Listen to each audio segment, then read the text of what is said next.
Guys, magandang hapon sa inyo, no? Magandang hapon, guys. So, ito, break tayo ngayon. At syempre, ang kakainin natin, calamari, no? Yan, no?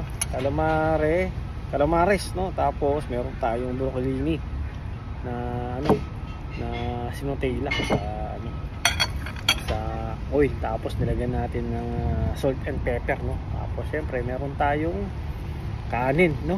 Tapos meron tayong sausawan para doon sa calamari. So ano to? Chili honey sauce, no? So, yun guys. Meron pala akong good news sa inyo, no? Good news talaga. Medyo umangat yung position natin. So from cook 3, okay? Kasi 'di ba pumasok tayo dito ng cook 3, no? So last week, okay, kinausap ako nung chef ko. So yun nga, sabi sa akin aangat daw yung posisyon ko, which is magiging cook 2 na, no? Cook 2. So from cook 3, so na tayo ng cook 2. Medyo na promote tayo, no? So syempre merong dagdag sahod din. Hindi naman ganun kalaki yan. Pero syempre thankful pa rin tayo unang-una kay Lord, syempre, no?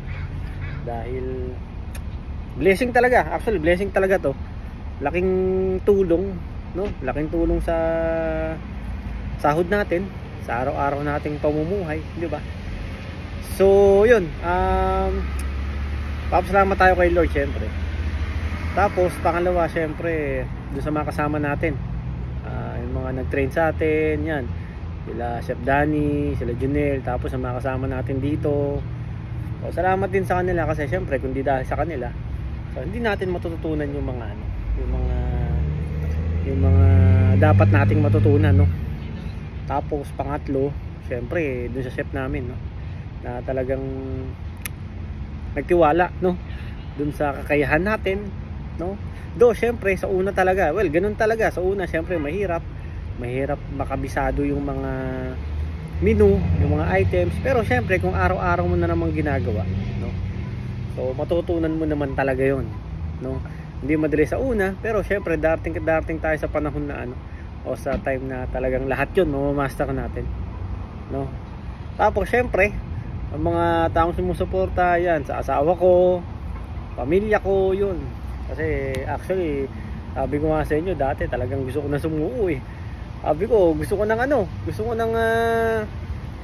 bumalik ng Saudi talaga, no. So yun, thank you na lang. Thank you kasi yun nga, hindi tayo sumuko. Thank you kay Lord kasi syempre binigyan niya tayo ng kalakasan, yung alam mo yun, yung mga panahon na nanghihina tayo, napanghinaan tayo ng loob. Kaya buti na lang hindi tayo sumuko talaga. So guys, yun lang. Eto, kakain na muna tayo, no. At 15 minutes lang break natin, no. So guys, so ingat kayong lahat. God bless you all.